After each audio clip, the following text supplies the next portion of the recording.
battery for on.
Good evening, everyone. I, Manish Kumar, welcome you all to another session of webinar Clinical Diaries presented by Alvas Homeopathic Medical College and hosted by Student Council. I'd like to hand over Feba for the inauguration session. Over to you, Feba. Good evening, ladies and gentlemen. Welcome to the 14th session of the Clinical Webinar Diaries. As usual, we have an eminent speaker with us today, Dr. B. Anandaraman, a graduate of Father Muller's Homeopathic Medical College, Mangalore. He's also has taken MSc in Psychology and Counseling and Psychotherapy. Sir is a consultant homeopath and a counseling psychologist and is a part of Arudra Homeopathic Specialty Centers, Chennai. Sir is also the professor of Department of Physiology and Biochemistry, Sri Sriram Homeopathic Medical College, Chennai, and has a clinical experience of 22 years. Dr. Anandaraman has also an academic experience of 19 years. He was the past secretary of IHMA Chennai chapter and also the ex-general secretary of IHMA Tamil Nadu state chapter. Currently, he is the secretary general of IHMA. We warmly extend our heartfelt welcome on behalf of Alvas Homeopathic Medical College. I also extend our welcome to all the attendees of this webinar. Without much further ado, I hand it over to Dr. Anandaraman for a fruitful section. Over to you, sir. Thank you. Thank you. Good evening, principal and management of Alvas Homeopathic Medical College, the organizers, the senior doctors, colleagues, and the doctors in the making. Am I audible? Yes, sir, you're audible, sir. Yeah, fine. Yeah. First of all, thank you very much for this opportunity where I can share some of my understanding about the pathology of homeopathic materia medica. I always felt that each and every symptom that has been said in our homeopathic materia medica has a pathological base. With understanding of more of physiology and pathophysiology of diseases, we could decipher a lot of pathophysiology in our homeopathic materia. What once was thought to be a symptom which cannot be pathologically explained, uh, we can explain each and every symptom of homeopathic materia medica. Actually, I feel homeopathic system is not only a modern system of medicine, it is one of the most ultra modern medicine. Only thing that if you can understand the basics of homeopathic materia medica in the light of present day science, we can present it even more better and make it globally accepted as a real modern medicine. And it's very scientific too, each and every step of it. And this explanation of scientific part of homeopathic medicine doesn't go anywhere away from the homeopathic principles laid down by our master. And all the principles that has been laid down by our master Hahnemann can be clearly explained in the lights of today's scientific knowledge. So with this introduction, we shall go into the webinar. We'll try to understand pathophysiology of homeopathic materia medica to an extent, because it's a very big subject, but we can make a start. And I'll be happy if people can work on this and make this even more better in the times to come ahead. Fine. In our college, generally the first 1 or 2 months, we are being taught this triangle: the agent, host, and the environment. Basically, an introduction to homeopathy starts with this. But this is not only with homeopathy. A basic, if you can open a book of social and preventive medicine, this triangle becomes the utmost important part of an epidemiology. Health and the disease, this triangle is very important. The agent, host, respondent, environment. A unique relationship that happens with these three results in either health or a disease. But I'll not go very deep in this actually. My idea of putting this triangle here is mainly like you need to understand there are so many medical systems in our world. Each medical system has its own unique functioning. We need to accept and appreciate the differences between the medical system, because at large everyone is trying to help the person that's sick. So when you take an allopathic medicine, it tries to act on the agent, like a bacteria or a virus or a germ or a fungi or any other thing. It can be a physical agent or a chemical agent, which causes an impact on the individual and causes a disease. So allopathic medicine concentrates mainly on neutralizing this agent, which disturbs the equilibrium of health in the individual, and thereby it tries to help out the patient. Whereas environment, it can be an internal environment or an external environment. Ayurvedic medicine and Siddha medicine, they try to help out this environment, the internal environment, to keep it at equilibrium. And also, it has certain guidelines to keep your external environment also conducive to health. But the whole world, there's only one system, one medical system, which tries to act on the host response. Because you may have an agent, you may have an environment which is favorable or unfavorable, but ultimately it is the host, the response of the host, that is going to decide whether this person is at health or a disease. So homeopathic medicine is the only medicine which concentrates on the host response. This is how. So whenever there is a disease causing agent or a situation, it need not be always a bacteria or a virus or a fungus. It can be situations also that can act as an agent. If host, if the host can mount an appropriate host response, the agent or a situation which tries to cause a disease can be easily neutralized and overcome, which results in health or a recovery.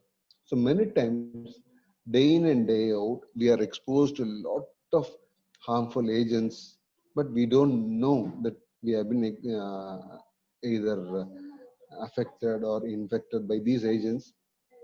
Even without our knowledge, we fight it over and get back to health, because our body always tries to mount an appropriate host response. But in certain scenarios, this appropriate host response may not be possible. sometimes the host response will be inappropriate. Suppose either the host is a bit on the weaker side, he can't mount a good response, or the agent is very strong enough, so this response is not enough. So if the host response is inappropriate, it can be low or high. Like if you see in the COVID scenario, many deaths that happened in the Italy and Spain happened due to something called a cytokine storm syndrome. It means there is an increased host response. People in those countries are not exposed to virus and bacteria on a day-to-day basis because of a better hygienic environment. So when they got exposed to some new virus, the body overreacted. It released a lot of chemical mediators called cytokine to promote inflammation. And inflammation is to help us. But in this scenario, inflammation itself became a bane for them. There was too much of a response that led to death. And certain times, the host may be malnourished or immunocompromised. So the response will not be sufficient. And this also can lead to disease. An inappropriate host response, either high or low, can lead to a disease. Right. So whenever there is it may look like a theoretical thing, but it has a pathological explanation also. Whenever there is a disease-causing agent, this causes a cell or a tissue injury. Whenever there is a cell or a tissue injury, our body tries to repair the cell or the tissue injury. To repair a cell or a tissue injury, it employs something called a inflammatory response. This inflammatory response is always our body's protective function. It tries to help us to overcome the agent which causes a cell or a tissue injury and help in the recovery and repair of the damaged cell or the tissue. So the cell and tissue injury can be caused by various agents. Immediately when there's a cell or a tissue injury, our immune system immediately reacts. There's something called an innate immunity. This innate immunity doesn't see what is the virus, what is the bacteria. There is no specialized fighting mechanism against that particular organism or the agent, but there is a innate immunity. It attacks without a specialized plan for action. It is an immediate response. It is like a shotgun. It just gives a response. It's a random response. Many times in this random response itself, many of the virus or bacteria or any infecting agent can be neutralized. So if this innate immunity is not okay, if it is not appropriate, it leads to something called an inflammatory response. This is a part of your innate immunity. If we can't neutralize at the earlier stage itself, it goes to the next phase called the inflammatory response, where there's a vasodilatation. The idea is to increase the blood supply to that particular area where there's a cell or a tissue injury. So there will be a congestion in the localized area. And this vasodilatation causing more blood to go to the site causes lot of neutrophils and lymphocytes to migrate that area, mainly neutrophils and macrophages to start with. And these neutrophils and macrophages try to phagocyte the harmful agent, and along with the help of complement system, it tries to neutralize the agent. This is a part of your innate immunity. Suppose if this innate immunity is not enough to overcome the harmful agent, our body employs the next part that is called the adaptive immunity, which is an immunity response which is specialized against a particular virus or a bacteria or any other organism. This causes B cell activation. There are two types of lymphocytes, T and B. T lymphocytes are mainly part of the innate immunity, whereas B cells, which produce plasma cells and antibodies, they are the part of the adaptive immunity. So with the help of antibodies, it tries to neutralize your invading organisms. Why I told is that actually these are a part of your immune response. So medicine wise also we can fix up certain medicines, certain stages of this inflammatory response. Innate immunity happens immediately after cell injury, whereas an adaptive immunity takes place 2 or 3 days after your initial injury. So, innate immunity, the first day when there is an inflammatory response, there is a vasodilatation, there is a congestion, that is a response on the day one. We all know that we have studied that belladonna is a very good medicine for first stage of inflammation. So belladonna helps somewhere in this area only. Your belladonna, or if the response is not so violent, you can think even of ferrum phos. Before belladonna, you can think when there's an innate immunity, the starting point, there's a sympathetic stimulation. That's the starting point of any immune response. Later on, you have a vasodilatation. So that is where your aconite helps. And after 2 3 days, when the adaptive immunity takes over, your other medicines like Merxol or Repasol or a Pulsatilla or a Calibi, there are many medicines. They take over the action. So if you are going to give belladonna when the adaptive immunity is taken care of, it will not help. If you give aconite in adaptive immunity stage, it will not work. Similarly, Merxol or Hepacil given in the earliest stage of inflammatory response, it won't help. So it the understanding this pathophysiology helps us to give appropriate medicines at the appropriate time. So this is the inflammation. Just given the flowchart of the events that happens in inflammation, you have a capillary widening, increased permeability, attraction of leukocytes, systemic response. These are the innate immunity. Your macrophage, which causes phagocytosis. So initially you have your innate immunity followed by the adaptive immunity. Right.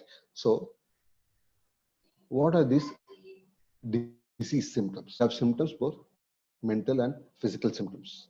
These mental and physical symptoms are nothing but an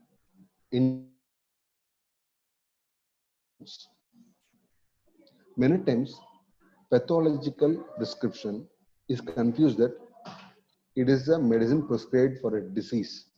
Like someone is having a cardiac failure, it's a cardiac failure, strophanthus is a very good medicine. Or sinusitis, kali iodide is a very good medicine for sinusitis. Or C uterus or a cervix, creosotum is a very good medicine. So actually what I mean with pathophysiological understanding is not this. It's not that this medicine is for this disease. Because cardiac failure itself has lots of stages in it, lots of different host response. So it's not just by the name of the disease you're going to prescribe. You're going to understand what is the host response, which is the stage the person is there. Based on that cardiac failure itself, we can give at least 10 to 20 different type of medicines. We can differentiate them. So these symptoms, mental and physical symptoms, are nothing but indication of the state of the host response. It can be like an aconite having an anxiety, a fear, can be a mental side, a palpitation, uh, mental or physical restlessness can be a mental symptom or a physical symptom. And all these symptoms put together give you a totality of symptom. That gives the medicine picture. And when you give this medicine, what happens? Homeopathic doesn't go directly and kill the agent. It doesn't go and do something harmful, or it doesn't directly neutralize the agent. But if we can give this medicine, homeopathic medicines are a very good immune modulators. If the response, host response is the lower side, it tries to balance it out and make it appropriate. Or if it is high, it makes it appropriate host response. The higher or increased host response is somewhat brought into equilibrium. So when there is a immune modulation or modulation of the host response, it becomes appropriate. And when there is an appropriate host response, you get a recovery of the original health. Right. So this is the last part of the theory. You have a cell. is as a phospholipid bilayer cell wall. So whenever there is an injury to the cell, mainly this bilayer of phospholipid cell wall disturbs. When this disintegrates, when the cell wall disintegrates, you have something called an arachnoidic acid. This arachnoidic acid, which was there inside the cell wall, is being released now. When this is released with the help of an enzyme called phospholipase A2. So this arachnoidic acid is a very important step. This arachnoidic acid will be converted into prostaglandins. These prostaglandins are the important inflammatory mediators. It only goes and tells your hypothalamus to mount the inflammatory response. So arachnoidic acid is converted into prostaglandin by a pathway called COX pathway, cyclooxygenase pathway. Some and arachnoidic acid is also converted into leukotrienes by a pathway called lipooxygenase pathway.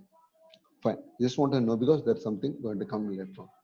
This COX pathway or cyclooxygenase pathway, you have two, COX1 and COX2. There's something called COX3 also, but we'll not worry about it now. COX1 pathway, it is there always. This COX1 pathway secretes your thromboxane A2 and prostaglandins, certain prostaglandins, and these help to give a protective covering to your stomach and intestinal mucosa from the acid secretion. So this COX1 pathway is always needed. This thromboxane A2 prostaglandins are very much needed to help a very good mucosal layer which can protect us from any injury from the acid. But COX2 pathway is not always present. It is there only whenever there is a cell injury and whenever there is an arachnoidic acid converted into prostaglandins with the help of COX pathway, COX2 pathway. Fine. Why we are saying is that actually we need to understand what is the difference between allopathic style of management, the homeopathic style of management in inflammation. I'm not belittling any medical system, but only trying to differentiate what is going on there. So if there is an allopathic physician giving a medicine for inflammation, he gives a medicine something called an NSAIDs, non-steroidal anti-inflammatory drugs. These are non-selective COX inhibitors. They try to inhibit the COX2 pathway so that you will not have an inflammatory response, no fever, no pain, no swelling, no heat, no redness. But in this way, they try to reduce the inflammatory response and make the person better. But what happens is that when they're blocking COX2 pathway without the knowledge, nowadays things are better, but usually this NSAIDs blocks both COX1 and COX2 pathway. That leads to something called decreased your thromboxane A2 and certain prostaglandins, which reduces the mucosal layer protection. That leads to something called an erosive gastritis, or an inflammatory disease of your intestine also. So that's why you always get a side effect of an NSAIDs as a gastritis. You get a vomiting or a diarrhea. And certain other medicines called corticosteroids, they go a step ahead. They block your arachnoidic acid conversion into prostaglandin itself. Even arachnoidic acid release from your phospholipid layer is blocked. So there is no question of an inflammation. You need to understand why or the corticosteroids help us a lot, how NSAIDs helps us. So it's not that a knowledge of homeopathic medicine is only enough. You need to understand even the other systems mechanism of action. So, but homeopathic medicine actually doesn't try to block these pathways. If someone can make this inflammation very effective, you have an inflammatory response to help you in repairing the tissue. But someone is making this inflammation very effective. If it is very effective, maybe within a day or two, it can neutralize the offending agent and the repair can be faster. So actually homeopathic medicines try to make this inflammation very effective, and because of this effectiveness, it can be short-lived. So we don't stop the inflammation, but we make it more effective. So based on what stage it is, if it is in the stage 1 or the sympathetic stimulation, you have your chronic, or the first stage of inflammation, where there's a dilation and congestion. Belladonna helps to make this inflammation very effective and make it short-lived. So the recovery, the cure is faster. Or if it is going to the adaptive immunity stage, you have your Brioni or a Pulsatla or a Calibi. So those medicines makes sure there is an appropriate host response and the inflammation is very, very effective so that it can lead to a yearly recovery of health. Fine. Now we'll go to the practical part of it. Like early in my practice, in a book called Prescriber by Clark, there was a symptom called diarrhea after antibiotics. And there was only one medicine given, that is acid nitricum. So I thought I'll try it. And whenever I tried it, people who come with a diarrhea after an antibiotic, I started giving them acid nitricum, and nearly 100% people improved. But later on, I wanted to like this, how this helps.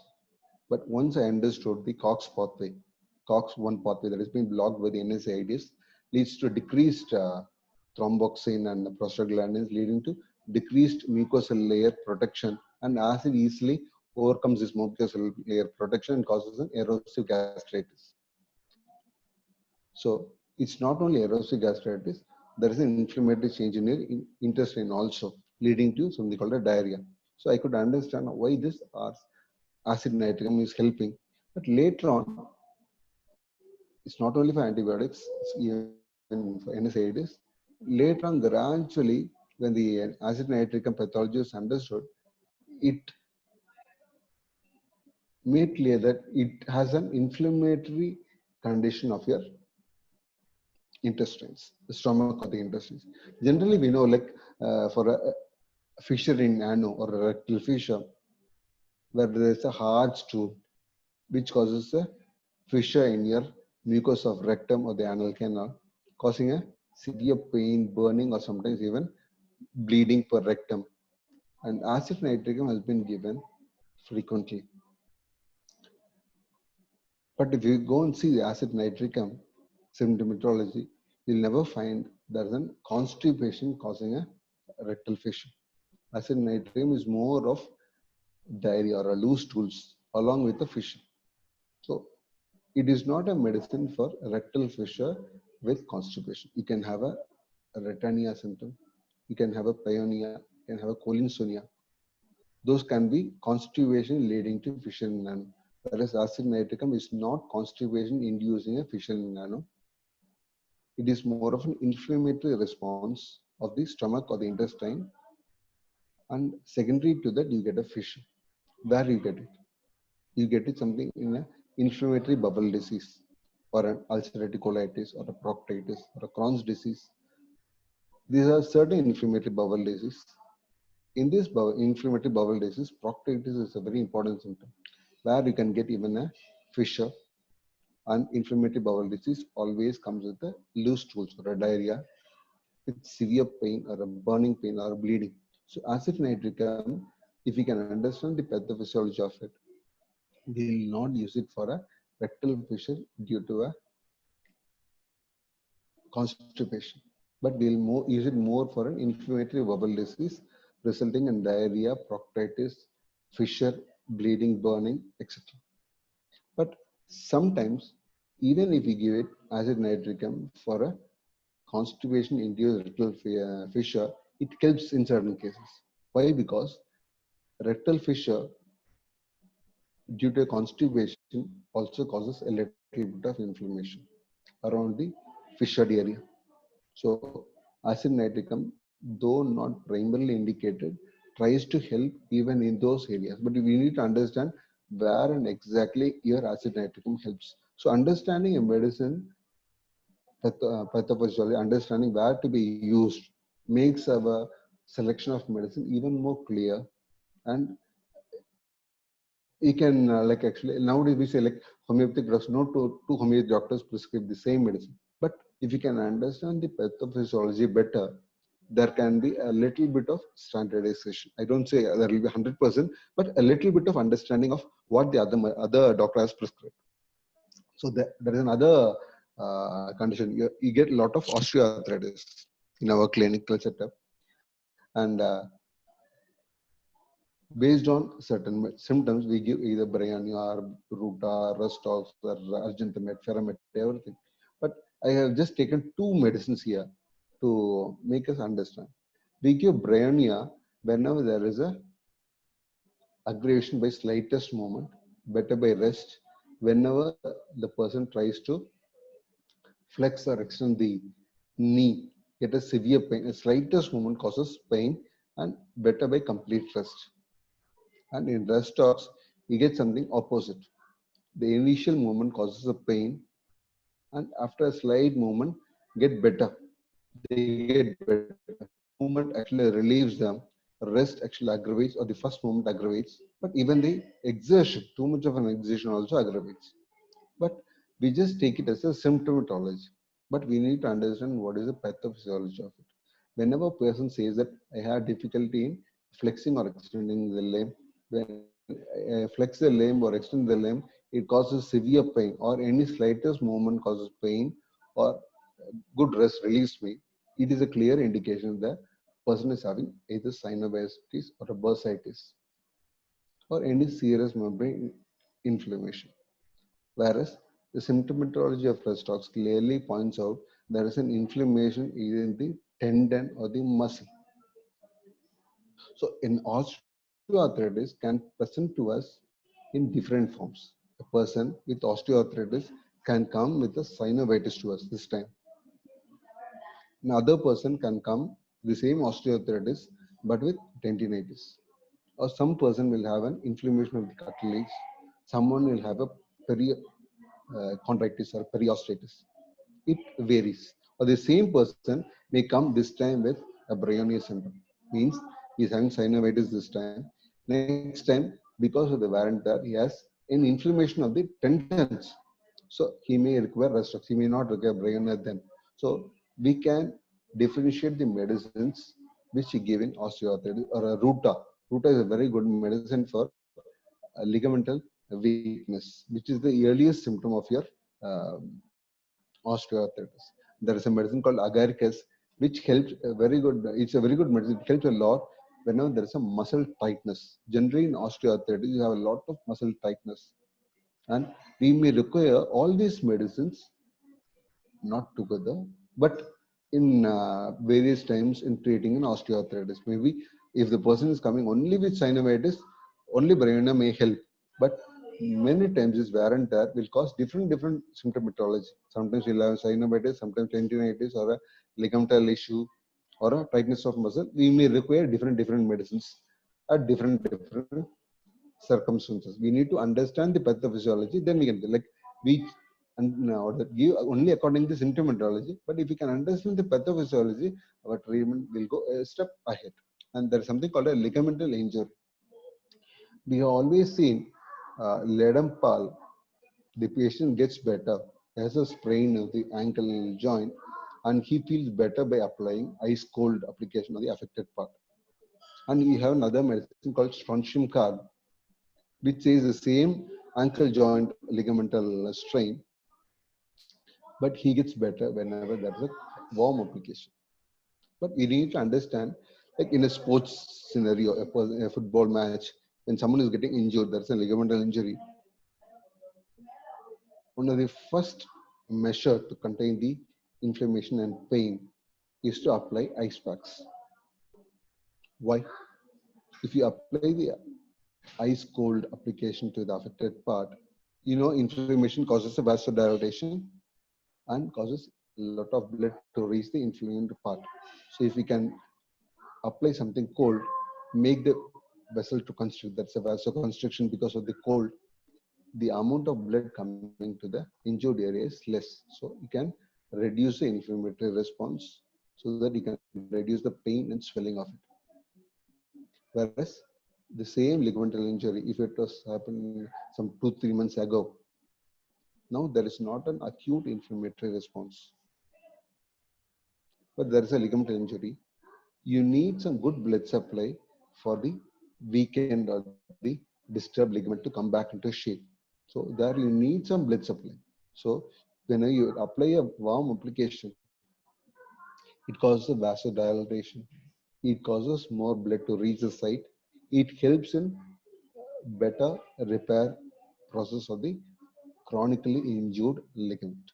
So if you can understand the symptomatology of Ledam-Pal, which says it's better by cold application and strontium car better by warm application, only says that Ledam-Pal is a very good medicine in case of acute ligamental injury, whereas strontium car is a very good medicine if the same ligamental injury is a chronic one. So we can easily zero out the medicine which is needed at the particular time. Actually, in our colleges, we will try to say differentiate between Ledam-Pal and strontium car. We always say it is aggression by cold, better by cold, this is better by warm. But if you can understand the pathology behind it, our understanding of this medicine and usage of this medicine will be even more better.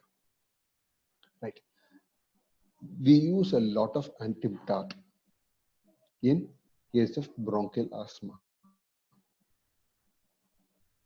We see this like rattle, and the patient always is drowsy and sleepy. If you can understand antidote's pathophysiology, you know your respiratory tract can be divided into two: an upper respiratory tract and a lower respiratory tract. The upper respiratory tract is from your nose till your trachea, whereas your lower respiratory tract starts in the trachea, bronchi, the primary and secondary bronchus, tertiary bronchus, respiratory bronchiole, terminal bronchial, respiratory bronchiole, and goes up to the alveoli. So whenever there is a affection of the lower respiratory tract, you get a lot of productive cough and wheezing. Even this lower respiratory tract can be divided into two: a large and a small lower respiratory tract. The bronchus, the primary and secondary bronchus, goes into a large lower respiratory tract. Whereas the terminal bronchial, respiratory bronchial, and the alveoli goes into something called a smaller lower respiratory tract. And whenever there's a smaller lower respiratory tract affection, you get less of cough and more of dizziness. Your SpO2 goes down a lot, called a hypoxemia. Whenever there is a hypoxemia, the amount of oxygen reaching your brain is less because of disturbed gases exchange. There are many reasons for hypoxemia. It can be a high altitude or a disturbance in the diffusion. It can be a hypoventilation. It can be a shunt. But more importantly, there's a mismatch in your ventilation and perfusion. So that is what is happening in antidote. There's a disturbance in your ventilation perfusion rate, which causes hypoxemia. So there is less amount of oxygen in the blood. When less amount of oxygen goes to the brain, it causes more of a sleepiness and drowsiness. So death rattle. Actually, there are very good medicines in homeopathy which has the propensity to be used in the ICU along with the standard operating procedures. But because we have not understood the pathophysiology of these medicines and we are not communicated properly to the other scientific systems, these medicines are used on a very lower plane. Antiimtat, they use it for an bronchial asthma, but it's a very good medicine for type 2 respiratory failure. In an ICU setup, there's something called an ARDS, acute respiratory distress syndrome. The symptomatology of ARDS coincides to a great extent with your antiimtat, and whenever properly employed, this may help in certain people even to avoid an intubation or a ventilation, or it helps to recover them a bit faster. So we need to understand, like we just say, antiimtat symptoms always they are accompanied by sleepiness and drowsiness and vomiting. But we need to understand why the sleepiness and drowsiness is there. It is because of the hypoxemia. Why hypoxemia? Antiimtat, whenever there is an affection in the lower small respiratory tract, there is a disturbance in gases exchange, there is a disturbance in the ventilation and perfusion ratio, hypoxemia, decreased oxygen to the brain, leading to sleepiness and drowsiness. And this is a very good medicine in a impending respiratory failure. And I don't say these things, I don't make concepts of my own. All our Materia Medica textbook has these words. You have a death rattle, impending respiratory failure, Allen's keynote or a Borix. On all our, whatever I say today has been taken only from our textbook. I don't say a word of my own. It's only that I try to correlate the pathophysiology on a general medicine and the homeopathic literature. Coming to the next one, the pathophysiology of arsal. I said it's a paroxysmal nocturnal dyspnea. I just want to say a few words about paroxysmal nocturnal dyspnea.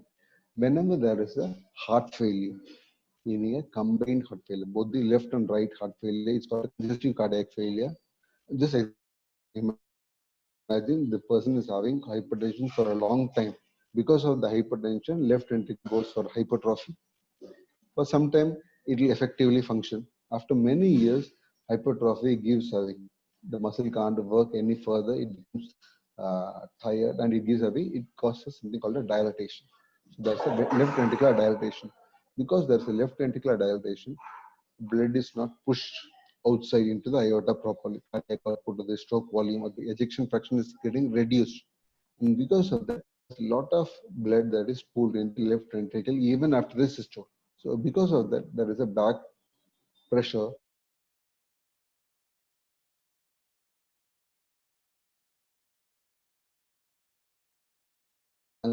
causes pulmonary hypertension. After some time, there is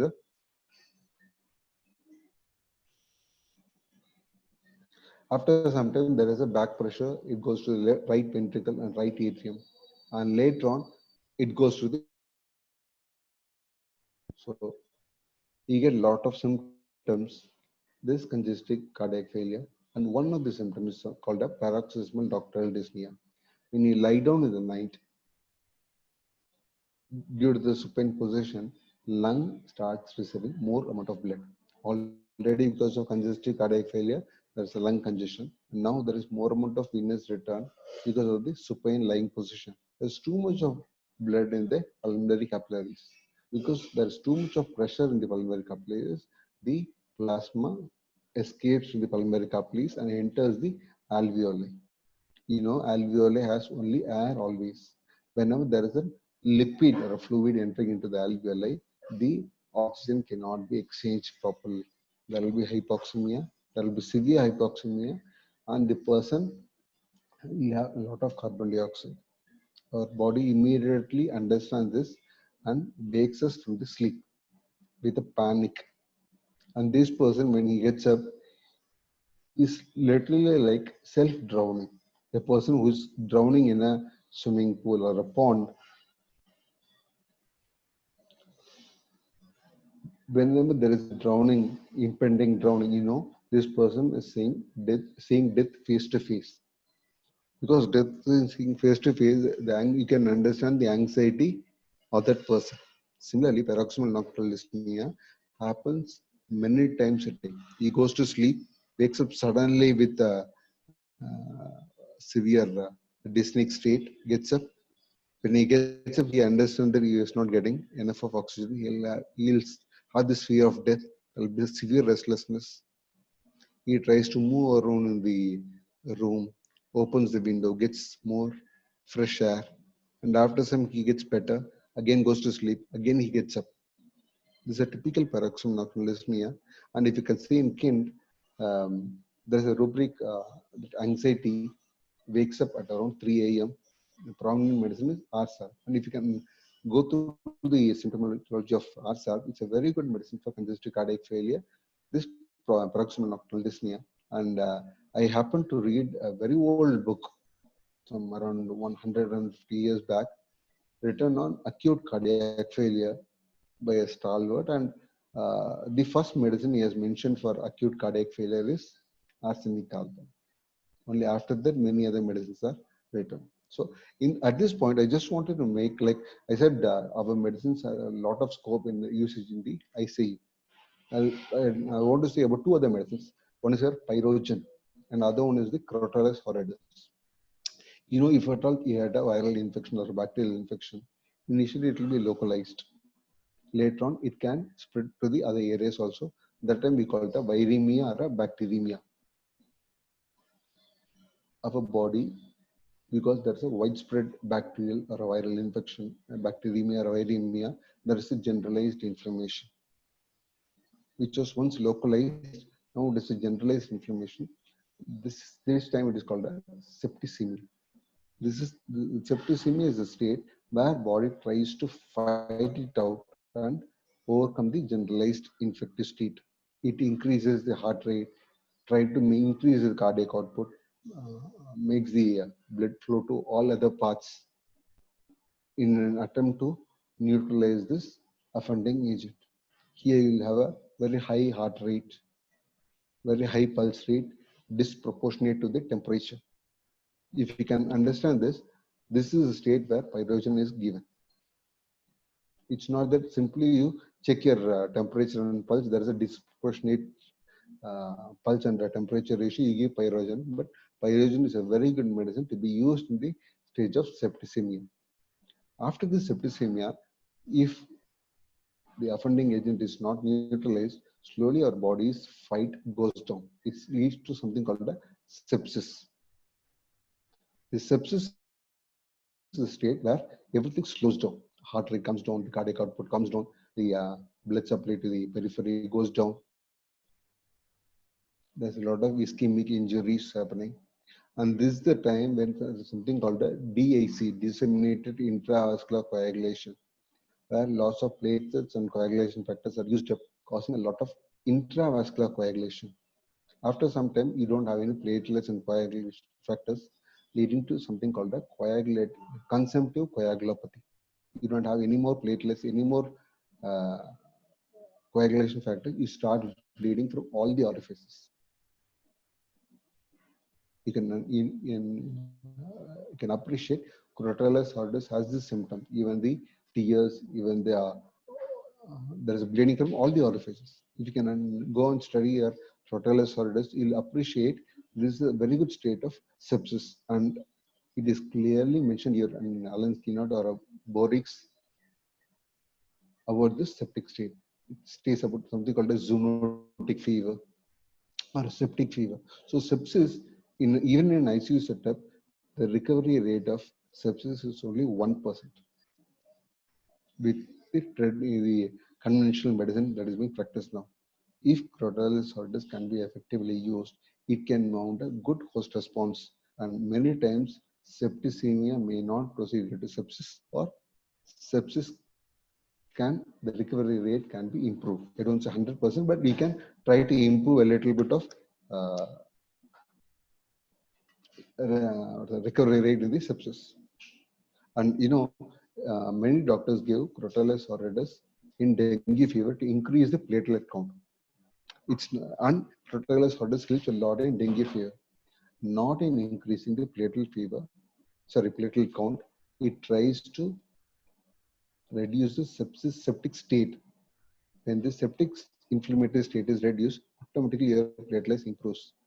And that's why your Crotalus horridus can. These two medicines, along with their arsenic, alb, and antimatar, there is another medicine called camphor, which is a very good medicine for cardiogenic shock.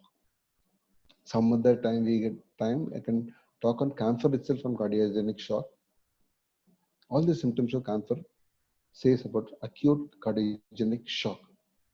So this is acute cardiogenic shock is a very important complication after a myocardial infarction. The person can survive a myocardial infarction, but subsequently can go in for a cardiogenic shock. So employing camphor whenever necessary in a ICU setup after myocardial infarction can help a lot in avoiding or even recovering a cardiogenic shock. So you have antimatar, you have pyrogen, you have Crotalus horridus, you have an R-salb, you have a camphor. Same CarboVeg is also a good medicine for a cardiac failure, but there's a difference between the camphor and CarboVeg. CarboVeg is a very good medicine for a chronic heart failure, a slowly progressing cardiac failure and a shock. Whereas camphor, the shock is instantaneous. You had read camphor is a very good medicine for dry cholera. So, and we always use camphor for people who are very weak even after a single episode of diarrhea. But actually, you don't. You need to understand what is a dry cholera meant.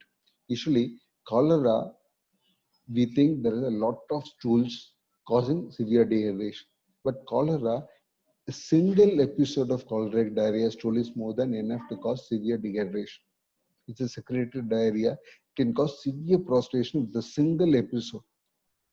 So any single episode of diarrhea due to cholera can cause prostration. What they meant in camphor is that it is a single episode, but it is a very mild little bit of diarrhea that itself causes a severe prostration akin to your cholera dehydration. What is actually meant is that, like, if a person is having a cardiac failure, basically cardiac failure, whenever there is a new stress that has been placed on him, till now he'll be in a state of compensation. He's having cardiac failure, but somehow he's compensating and managing. But if there is a new stress, a bad news or a stressful event or infection or an exertion, that causes this compensation to go into a deep compensation that can go in for a cardiogenic shock. So this collapse, even a single diarrhea can cause a collapse of the compensated cardiac failure. You can go in for a decompensated collapse state or a cardiogenic shock. So these are so many medicines that can be used in an ICU setup. Only thing is that we need to understand first ourselves properly, and we need to communicate to the scientific community in a proper way so that they can be used. I don't see it happening very soon, but sometimes in the future this may happen.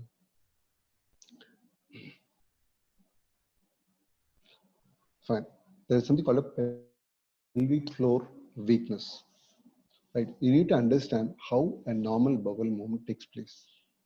Fine. I always try to explain the physiology first, then the pathology part, so that you can understand easily.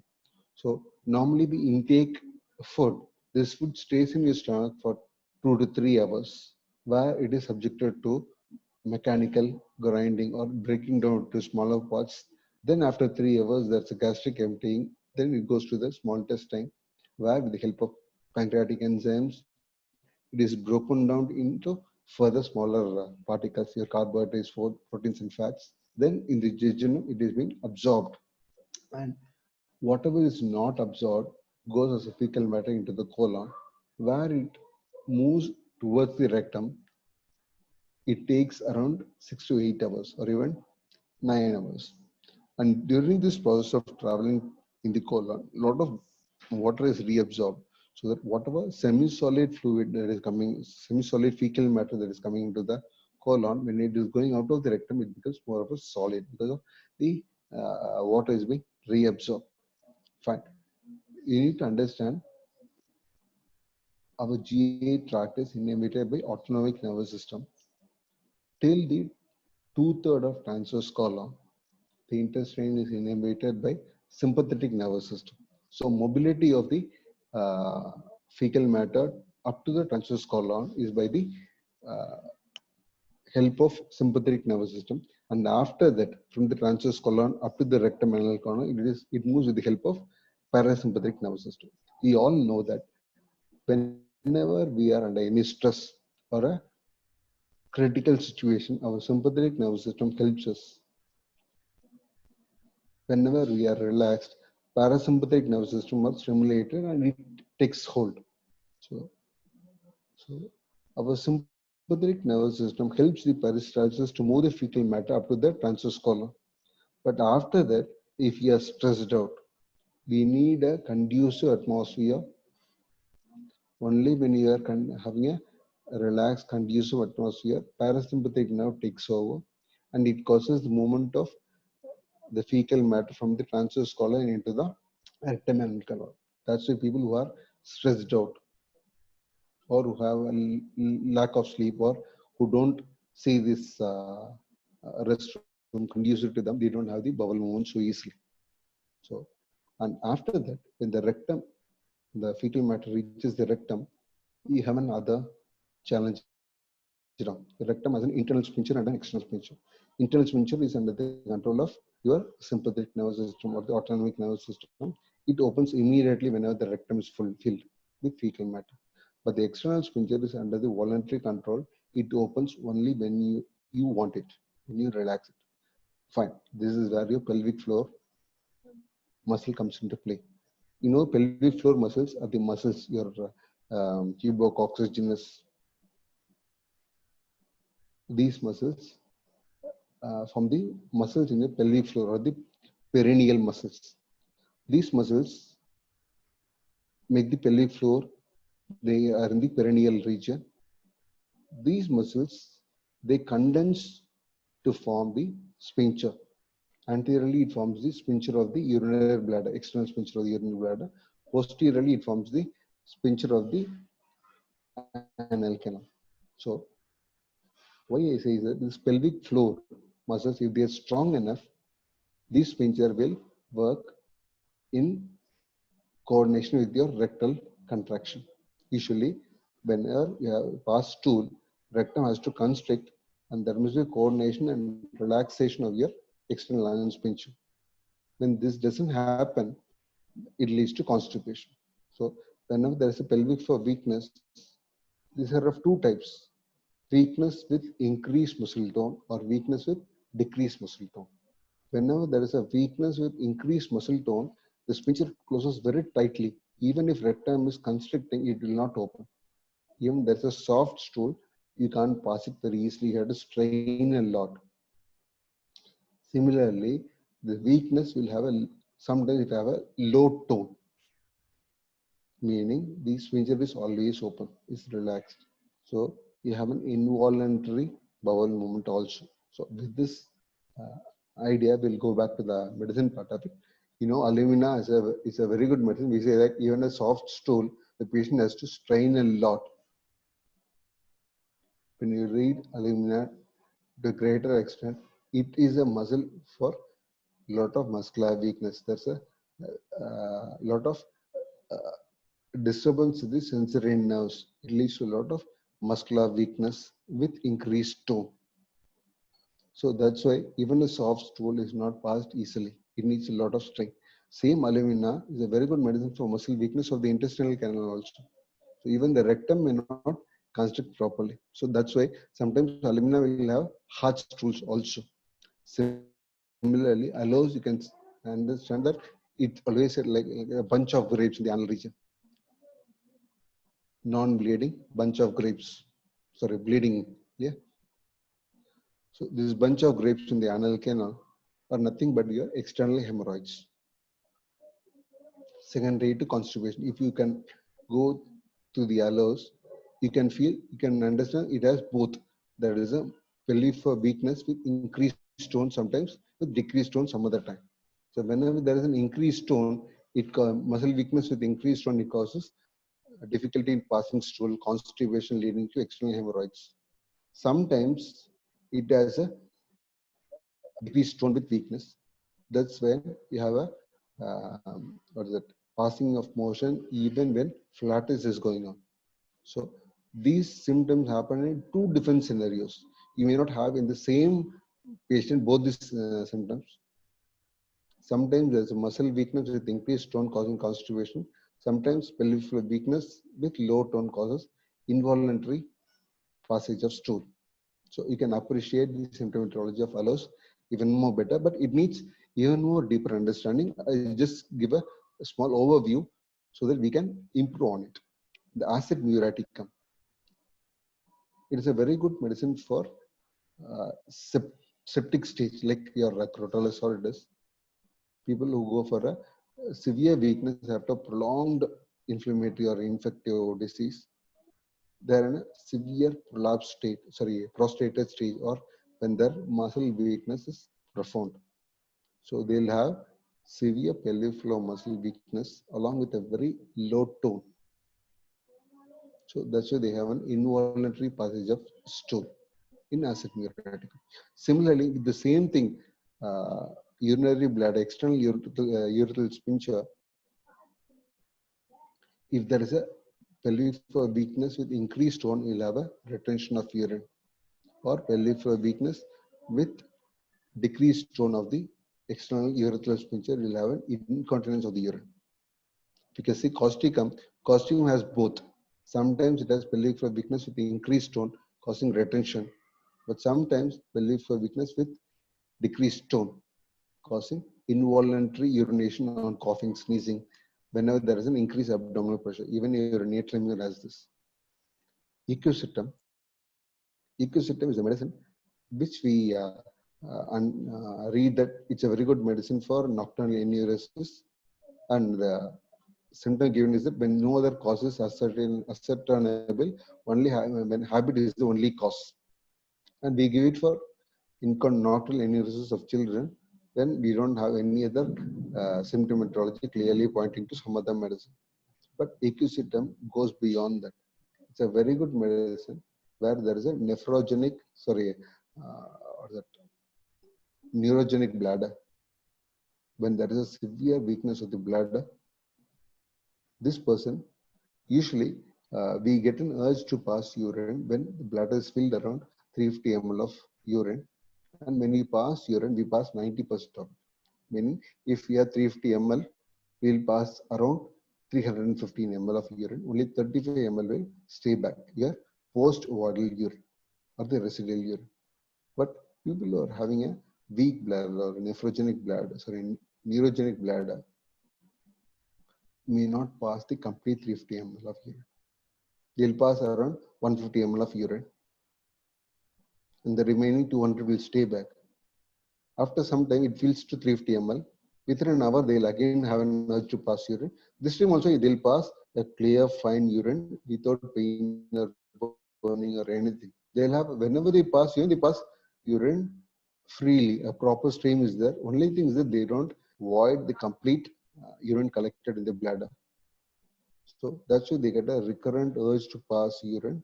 And whenever they pass urine, they have a clear, good flow of urination. So equisetum is a very good medicine, not only for nocturnal enuresis in children. It's a very good medicine for neurogenic bladder, which can happen in many diseases, especially in elderly population, where along with the neurogenic bladder, they'll have a pelvic floor weakness, which is common in the elderly population with decreased tone. That's why they have an incontinence of urine also. Fine. Coming to the next topic, I happened to read something called diplopia in a medicine called Senega, which is better by bending head backwards. This was given as a peculiar symptom. Diplopia better by bending head backwards. That is Senega. I just wanted to understand what is the pathophysiology behind it. So, there are 6 extraocular muscles. Superior rectus, inferior rectus, medial rectus, lateral rectus, superior oblique, and inferior oblique. There are 6 muscles which help to move the eyeball in different directions, so that you can fix your eyeball in a proper way to get the proper visual stimulation on the retina. You get a proper image. So these muscles have to work in unison or a coordination. So, and these muscles are supplied by certain cranial nerves, and what is the formula also for it. SO4, LR6, and others are supplied by 3. SO4 means superior oblique is supplied by the 4th cranial nerve or the abducent. LR6, the 6th cranial nerve, supplies your lateral rectus. All other 4 extraocular muscles are supplied by 3rd cranial nerve or nothing but your oculomotor nerve. So whenever there is a superior rectus or the inferior rectus that is getting paralyzed due to a disturbance in the oculomotor nerve or the oculomotor nerve palsy, the eyeball may not move properly either in the upward direction or the lower direction. There will be disturbance in the eyeball movement of one eye from the other eye. So they will not get a single image that is falling on the retina. They'll get 2 types of image, one from the right side, one from the left side. They'll get 2 images and you get a diplopia. So diplopia is an indication of there are many indications. Here it is an indication of oculomotor nerve palsy. And whenever they are looking up. They are looking up, they get a diplopia because superior rectus can't move up the eyeball up. But when they bend their head backwards, when they do like this, when they bend their head backwards, they don't want their superior rectus to act. They are moving the head itself so that eyeball by itself moves to the upper part and you get a single image. There is no diplopia. So it is actually a very common symptom of oculomotor nerve palsy. And I felt that I have found out something new as oculomotor nerve palsy in Seneca.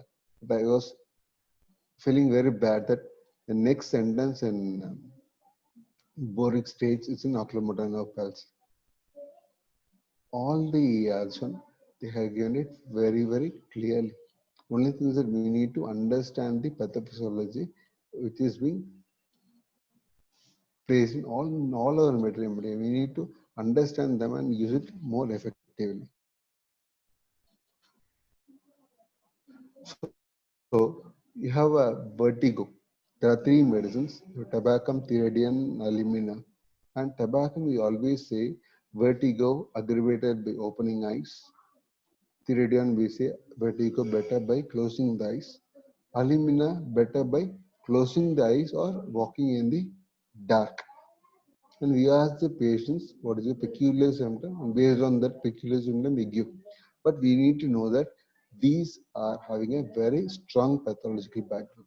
So before that, we need to understand how balance takes place. Vertigo is a symptom of imbalance. Yeah. So balance is mainly maintained by your cerebellum. The cerebellar cortex maintains your balance, but it needs inputs from our body, sensory input from three areas. One is your visual reflex from the eyes, and the second one is from your vestibular apparatus to the auditory pathway, and third is your proprioceptive reflex. It's nothing but the inputs from your joints and muscles. If you're standing, it's the muscles position is different. It gives a different response. If you are sitting, it gives a different response. If you are running, if you are jumping, your bones and muscles will give appropriate signals to the cerebellar cortex so that it can maintain its balance. So cerebellum maintains balance only with the help of three reflexes: visual, auditory, and proprioceptive reflex. So if someone is having a disturbed visual reflex, some problem with the visual reflex, it is giving a faulty signal to the cerebellum. It may understand the sensory input in a wrong way, and it can lead to imbalanced state. It can lead to something called a vertigo. So if this person is having a faulty visual reflex, if he closes his eyes, that faulty reflex is avoided. Cerebellum can maintain the balance with the help of vestibular apparatus and proprioceptive reflex and maintain the balance, and vertigo is not severe or it is better. So this is what is happening in tobacco. Whenever they open the eyes, there is a faulty visual reflex. Vertigo is getting worse. Whenever they close the eyes, this visual reflex is stopped so that balance is getting better and vertigo is getting better. We all know the theridion as a hypersensitive vestibular apparatus or the pathway. So it is very, very sensitive. So its slightest noise is heard in a exaggerated manner in theridion. So here the problem is in the auditory pathway or the vestibular apparatus that gives a faulty signal about the balance to the cerebellum, which leads to vertigo. So this person, if he is closing the eyes, already his auditory pathway is disturbed. Now the eyes are also closed. So it has to rely only on the proprioceptive reflex. So it is very difficult. It's getting its vertigo aggravated. But the moment they open the eyes, they are getting two reflexes, one from the eye and one from the proprioceptive apparatus. So cerebellum can manage their balance better. That's why in theridion, closing the eyes is aggravating and opening the eyes is getting them better. Whereas in alumina, you need to understand something called like actually from spinal cord, sensory impulses are taken to the sensory cortex of the brain by something called an ascending tract or the sensory tract. If these sensory tract are not functioning properly, all your proprioceptive reflexes will not reach properly to the brain and you can have a vertigo.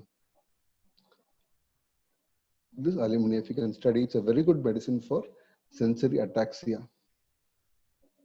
Sensory ataxia, generally a person who is having an ataxic gait or ataxia, we test them using a test called Romberg's test. We ask them to stand with their legs closed. We observe whether there is a swaying movement. Then we ask them to close the eyes. We observe if there is any swaying movement or tendency to fall. So if they fall with the eyes open, then we call it as cerebellar ataxia.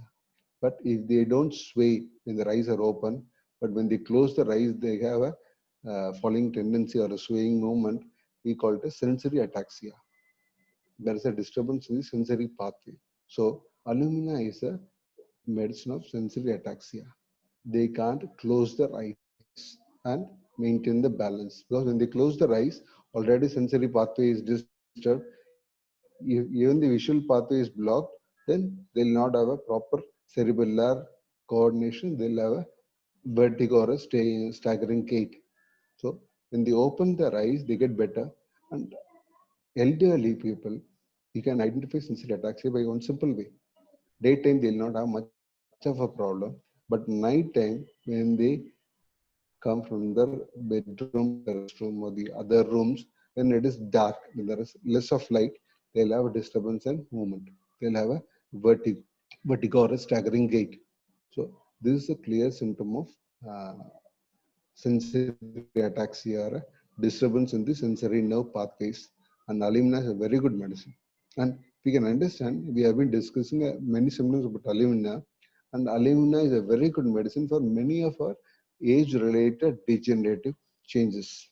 So if we can improve upon our knowledge on alumina, we can use it very effectively in the elderly population. And in veterinary classes for the exams, we'll be asked a question to differentiate the medicines between edema with thirst and edema without thirst. When we happily say about Apis mellifica, pulsatilla, regencema for thirstless medicine, but edema without thirst is predominantly Apis mellifica, whereas edema with thirst, we say it is digitalis, apocynon, acetic acid, and Adonis vernalis. But they are not peculiar symptoms or a rare or a symptom without pathology. They have a clear-cut pathology. And I was saying sometime back about congestive cardiac failure, where there is a backflow of blood from the ventricle into the atrium, into the lungs, into the right ventricle, right atrium, and then into the inferior vena cava. So there will be a pooling of blood in all the veins. Because there is pooling of blood in the veins, the pressure of the blood inside the veins is more.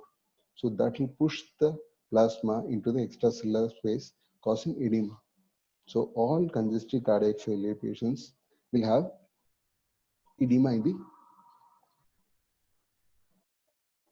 gravitational supported area, mostly in the pedal edema, pedal part of the foot. So they'll have edema. And congestive cardiac failure, one other part is that they have a back pressure, but they don't have so much of strength to push blood into the aorta, so cardiac output will be less. So a less amount of blood will be going into the aorta.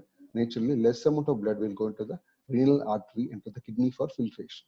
So because there's a less amount of blood, kidney thinks there is less of blood in the body. So we need to increase the volume of blood. So it activates something called the renin angiotensin aldosterone system, or a RAS pathway. So when this RAS pathway is stimulated, urinary reabsorption of water is more. Its main aim is to increase the volume of blood. Similarly, it causes ADH to secrete a lot. That also makes the uh, water reabsorption from the urine a lot, and to improve the volume of blood. But at the same time, only reabsorption of fluid is not enough. It creates more thirst to drink water. So they drink a lot of water. They'll have edema and they'll have thirst. So in congestive cardiac failure patients, you will have the symptom of edema with thirst. It's not a peculiar symptom, but it's a very clear-cut stage of, like it is in the extreme stage of cardiac failure. You can appreciate all these medicines, digitalis, apocyinum, acetic acid, and spiritualis are very good medicines used in cardiac failure. These medicines will have edema with thirst. So they are not here by chance, but by a clear pathophysiology background. So edema without thirst. You have certain other conditions like edema with thirst can happen not only in congestive cardiac failure, it can happen in cirrhosis of liver and nephrotic syndrome also. Edema without thirst primarily happens in something called a angioneuritic edema or the allergic reaction, a hypersensitivity reaction where there will be a localized collection of fluid from the blood vessel into the extracellular space. That will be a localized collection. Here the cardiac output is not disturbed, the renal perfusion is not disturbed, so RAS pathway is not activated, so you will not have a thirst here. So that's why EPIS is having an edema without thirst. So in EPIS mellifica, there is an angioneuritic edema, but cardiac output is not compensated. The renal perfusion is better, so there is no RAS pathway that is being stimulated. That's why you don't have a thirst here. So you need to understand why we have an edema with thirst, why we have edema without thirst. It's not blindly following only the symptomatology. We need to follow symptomatology, but the clear-cut idea of the pathophysiology that is being in the background, right? The other medicine, that is a moist tongue with thirst. We always say Merxol is indicated only when there is a moist tongue. When their tongue is dry, Merxol is not indicated. It's very true. It's very true. A great observation. But why your tongue is moist? It is not because you are drinking water. The oral cavity is moist mainly because of the salivary secretions. You have parotid, sublingual, and submandibular, and many other salivary glands in the oral cavity that secretes a lot of salivary secretion that keeps your oral cavity and tongue moist. It's not the water you drink. And these secretions are increased whenever there is a pathology in the oral cavity. It can be a stomatitis or a oral thrush or a gingivitis or a dental caries or a glossitis or an inflammation of the tonsils or the pharyngitis. Whenever these things happen, to neutralize it during the inflammation, there's an increased secretion of salivary glands so that it tries to reduce the discomfort of the particular inflammation. So whenever there is an inflammatory change in the oral cavity, you have an increased salivation. But they have the regular thirst. It's not that because you have a lot of salivary secretion, you will not have any thirst. Thirst is a different category. So Merxol, it's a very good medicine for all inflammatory conditions in the oral cavity. It's a very good medicine for stomatitis. It's a good medicine for gingivitis, dental caries, glossitis, pharyngitis, or tonsillitis. So that's why Merxol is a very good medicine for inflammatory condition of oral cavity. That's why he's having a moist tongue with thirst.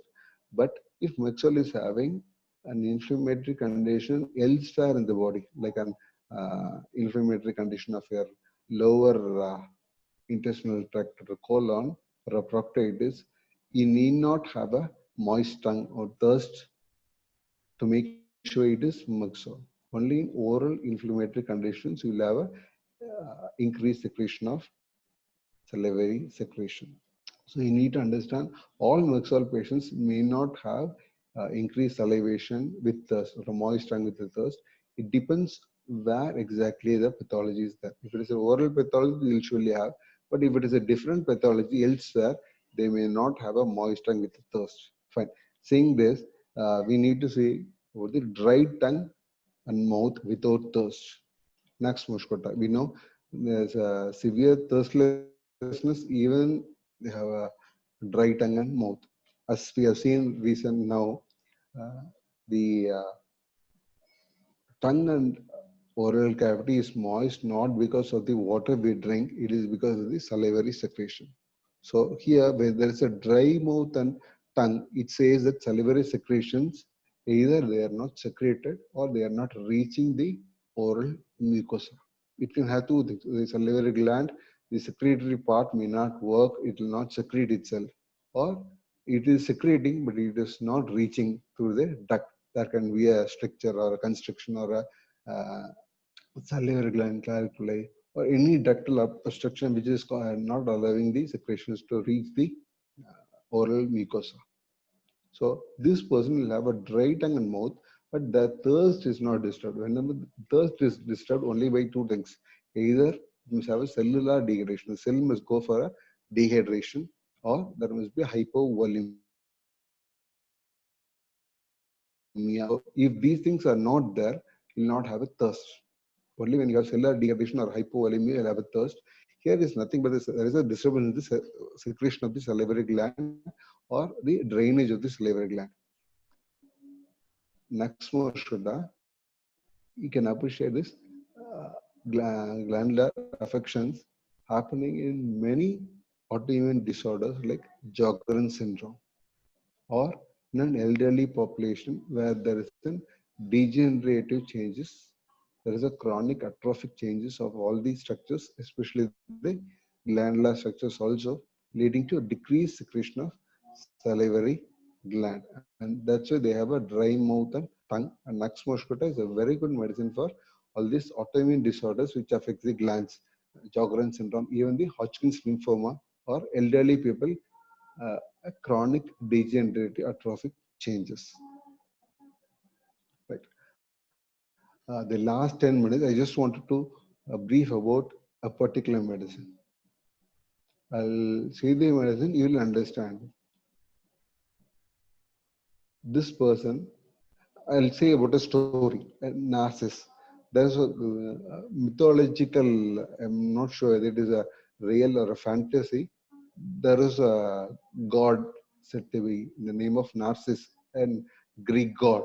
This Narcissus was extremely handsome that he started attracting not only from the same opposite gender, even the same gender was very much in wonder of his handsome nature. And because of this person became too much involved with himself. He started thinking about himself a lot, and he started rejecting all other beings. So once it happened that he was going through a forest, and he happened to see his own reflection in the water in a pond, and he got attracted to himself a lot. He saw it. He kept on seeing his own reflection for a long time, even without going for any food or anything, and he collapsed just by seeing him. It took so many days and he collapsed. I'm not sure it is a real story or a fantasy, but we can take a cue about from it for our understanding of a homeopathic material medical. So later on, psychology they developed something called a personality based on this. They observed certain people having certain traits, and this was called as a narcissistic personality trait, or sometimes if it is abnormal, it is called a narcissistic personality disorder. So this narcissistic personality disorder, these people have an inflated ego. Basically, they are very low in their self-confidence. They have very low self-confidence, but they don't want others to understand this. So instead, that inferior feeling outside, they show it in a different way. They exaggerate their own ego. They show it in a superior position. So they show a very good picture of themselves, but they don't want anyone to understand what is real in him. They don't want anyone to find out he is a person with a very low self-confidence or a very inferior feeling of himself. So what he does is that he wants company of some people. He can't be alone. He wants company of some people, but these people must not be very close to him, because if they come very close to him, they can understand who he is. So he wants company, but at a distance. They don't want to be very close. Even his wife, he will not allow them to come very close. He makes them stand in a distance so that if they come very close, they'll understand who he is, his reality is. Hmm? So the other one is that he wants others to praise him always. Say you are very great, whatever you do is superb. So whenever someone is praising, this is called a narcissistic supply. He feels he's great, like, or he's feeling that inferiority feeling. Like whenever someone is giving a narcissistic supply or a praise, he feels better. He feels little bit of reassurance. But someone is saying, no, no, whatever I say is not right. Others can simply praise you or flatter you, but I'll not say false. Whatever you show outside is wrong. You are an inferior person at inside. So this is called a narcissistic insult. Whenever someone contradicts him, it's a narcissistic insult. And because of this narcissistic insult, he becomes so offended, goes in for a narcissistic rage or a narcissistic abuse, that he punishes the other person who has offended him to a great extent and try to punish him to the maximum. So this person will have an inferior feeling about himself, but shows outside as an exaggerated personality or a superior personality. He wants company, but in a different, in a separate place, not very close, and he gets aggravated by any slightest contradiction, and he is very much overwhelmed when someone is praising. He even cries when when someone thanks him or praises him. And you all understand this is a symptomatology of a narcissistic personality trait.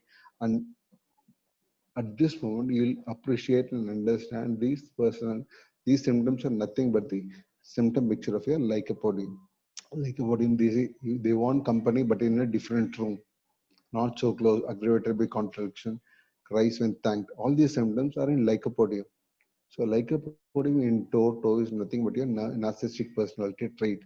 That's why you say must not take a single symptom. Only aggression, contradiction is not the only symptom. You must take all the symptoms, the totality, and understand the mental state of this person. I always say there's the medicines which we study, the mental picture or only the mental state. There's a difference between mental state and mental personality. Personality is more of a permanent stage, whereas state is a temporary thing. And we all go in different personality states in many situations in our life. We can be like a podium at a particular time. Sometimes we can go in for a sulfur or calcaric mental state, and we need to understand. And based on this state, we give them medicines. So when this narcissistic trait is there, we have a trio called sulfur, calcarea, and lycopodium. And they say that you must not give sulfur after calcarea or calcarea after lycopodium. You need to follow this. So this trio, it is not a simple statement that is made very casually. It has a very good psychological understanding. So you have seen something called a narcissistic personality trait. The other end of the narcissistic personality trait is the spectrum. You have something called a healthy narcissism. We all love ourselves. We need to love ourselves. Otherwise, we can't be alive. We all like ourselves. But the narcissistic personality person likes him, but forgets his weakness. He thinks only about his positive things. He doesn't acknowledge his negative qualities. Whereas if there is a person who is having a good confidence, good self-confidence, he understands what his weaknesses are there, what are his weaknesses, what are his strength. He understands exactly. He has a very good self-analysis. He understands himself properly. He takes constructive criticisms from others, and because of self-confidence, he tries to engage himself in meaningful dialogues. And because of the self-confidence, he improves his knowledge. He talks in a higher plane. He is not very much concerned about other people praising him or satisfying other person. That in psychology, there's something called a person who is internalized or externalized. A person who is an externalized person wants others to praise him always. Like your car is very good, your dress is very good, your house is very good. But the internalized person is a person who's having very good self-confidence. He doesn't want anyone to praise him. So he doesn't wear anything for others' sake, or he doesn't own a car for others' sake, or a home for another's sake. He will not take anything seriously about people who talk about him. So if you can see all this symptomatology matches with the sulfur drug picture. We have always seen sulfur as a ragged philosopher, a dirty person who doesn't want to take bath. Right? Actually, sulfur avoiding to take bath is not because of his laziness or uncleanness. It's a very good, very clear relation with the skin trouble, which is some other time I can explain on that. It is a physical symptom. It is not a psychological symptom. And this person is having a very good self-confidence. He doesn't want to uh, want other person's praise. So he lives life in his own terms. It is called a healthy narcissism. Only a person who's having a very good self-confidence will be having this healthy narcissism. And sulfur is one of the, it is a soric miasm. It is a medicine which is having a near perfect confidence. And slowly, people from near perfect confidence can have a through when they pass into the life, they can have a low self-confidence. But this low self-confidence, they don't want others to find out. They'll keep it with themselves. Some people will uh, start doing things which they are good at. They don't want to learn something new. So people will make fun of them. All these pictures come under something called an avoidant personality trait. And if you can go through your Kalkire card picture, there is a clear cut avoidant personality trait. And a person goes from this good self-confidence to a low self-confidence, which is secretly maintaining to an extent where his low self-confidence is using the same low self-confidence as a defense mechanism to manipulate others. So that is like a problem. So a sulfur state is followed by calcareous carb state, is followed by lycopodium state. It is more like a soric, psychotic, and a syphilitic. Uh, calcare carb is this avoidant personality is secretive or keeps within himself, which is a hallmark for psychotic miasm. Whereas narcissistic personality is more of a destructive personality, which tries to manipulate and abuses or punishes other people on a syphilitic background. So it is clear cut sulfur, calcarica, and lyco going on from a soric to a syphilitic stage. And we have certain other medicines like pulsatilla, silesia, and acid flow. This is also in a different psychological lesson. And all these trio, astonished to see, it starts from a soric psychological plane to a psychotic psychological plane and ending with a uh, syphilitic psychological plane. And similarly, there is another medicine called Ignatia, Natumir, and Sepia. Here also you'll see Ignatia as a soric psychological plane, followed by a psychotic psychological plane, Natumir, and a syphilitic psychological plane in a Sepia. But it needs a lot of time to explain all these things.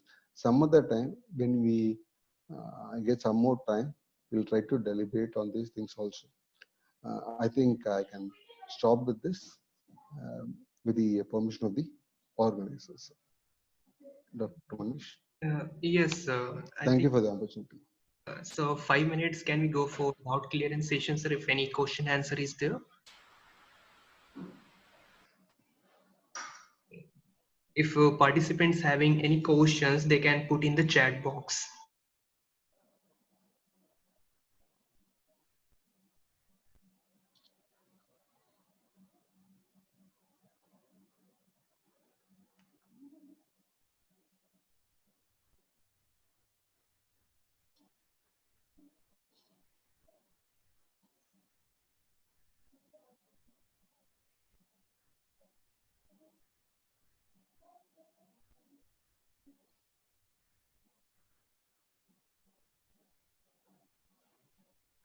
Sir, I think no more questions are there. Fine. Yeah, Uh, fine. I just want to thank the organizers for this opportunity. It may sound a bit difficult or a bit confusing at certain points, but I just want to say, like, learning a lot of physiology and pathology helps us a lot in understanding our Materia Medica on a greater plane. Our Materia Medica is pure and pure scientific. There is no magic played here. It's a clear mathematical lesson, and we can explain each and every medicine in the line with today's scientific background. And I urge, because I understand there are a lot of doctors in the making here, a lot of students here. So if we can cultivate the habit of learning a lot of physiology and pathology and trying to correlate with the homeopathic Materia Medica, you can understand things better and you can even improve it even more further. Again, thank you very much for the opportunity. Thank you. Sir, hello, sir. Sir, two questions are there. Can I take that question, sir? Please, please. Sir, can you tell some pathophysiology observation for varicose vein remedy, sir? Yeah, fine. I'll say about a medicine. You have Vipera. You have a medicine called Vipera. This Vipera, it has a symptom called aggravation of the pain in the legs by hanging it down. Or when you raise the legs, you feel better. So Vipera, this symptom, you don't get it in a simple varicose vein. Varicose vein will get a swelling. You will not get this bursting pain. So all varicose vein will have edema when they hang their leg for a long time. When they lift their legs, the edema comes down. But the pain part of it, the pain gets worse when they hang their legs, and the pain gets better when they lift their leg up. This is a clear-cut symptom of something called a thrombophlebitis. It's not a simple varicose vein. It is a thrombophlebitis. So whenever there is a thrombophlebitis, this Vipera is a very good medicine. So though initially we started understanding Vipera as a thrombophlebitis medicine only, but nowadays Vipera is being even used for coronary artery inflammation. Vipera is a very good medicine which can help in avoiding lots of inflammatory atherosclerotic blocks even in the coronary arteries or any other arteries. So, though it was initially understood as a thrombophlebitis, it is a very good medicine for any phlebitis or any vasculitis. Not only coronary, you have a lot of vasculitis, a large vessel arteritis, middle vessel, medium vessel vasculitis, and a small vessel vasculitis, like a Raynaud's phenomena, a Berger's disease, and many other diseases. So initially we understood Vipera as a thrombophlebitis medicine. The symptom pointed to thrombophlebitis, but it can be extended to use in different other similar pathophysiological state in many other diseases. So one more question is there, sir. How can we treat brain stroke? Fine, sir. The moment we get a brain stroke, like homeopathic medicines are very good in eliciting host response in a dynamic plane or a disease which is not mechanical. Whenever you get a stroke, it can be either due to thrombosis, embolism, or hemorrhage. And it is an acute situation where if there is a hemorrhage or a thrombosis or a embolism, there is a sudden stoppage of blood to a particular area of the brain, and the brain can't survive without oxygen for more than 4 minutes. And the moment we understand this person is having a stroke, many of his brain cells would have been destroyed, and there is an emergency situation, and he needs to be in a hospitalized environment. So our role of treating stroke comes later on. The first 6 months are the time when there is a chance of this nerve cells to recover. Though nerve cells are a type of cells called permanent cells, the recovery rate is very, very minimal. But the first 6 months, because with the help of a good physiotherapy, when our medicines are employed in a proper proper way, we can ensure a little bit of improvement. We can ensure a better response. But if we can give our medicines are very good in preventing a stroke and something called a thrombotic phenomenon than embolism or a hemorrhage. we can try to prevent it. And there are very good medicines like your Bothrops lanceolate, your Crataegus, Crotalus horridus, your Lachesis, your Phosphorus. They are very good medicine, but it's not the medicine alone that is going to help. You need a good team to work with you, like physiotherapist and very good nutritionist and very good psychological counseling, because people with stroke going for easy frustration and depression, and only medicines are not enough, and homeopathic medicines are good, but it is not the only medicine to be used. Homeopathic medicines can help the patient along with all other auxiliary measures, and stroke, the first 6 months is the time when we can help them to rehabilitate to a great extent. I will not say it is 100%. You can try to rehabilitate them to a very good extent. Sir, if you'll permit, can we go for one last question, sir? Sure, sir, sure. So, which is the medicine for right side headache and feel swelling in supraorbital region of right eye, but not swelling there? I'm sorry, sir, can you come again, please?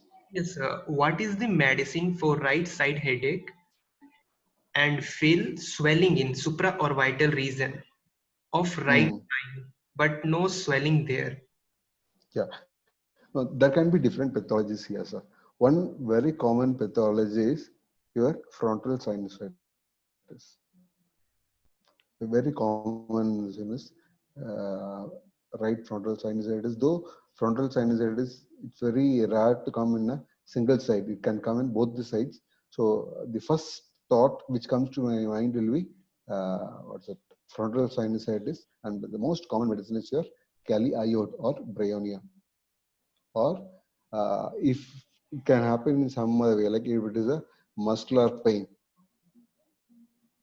which starts in the right frontal region, goes to the back, then you can think about sanguinaria. But there are very lot of medicines for this, and at this moment I can say about Kali iode, Bryonia, sanguinaria.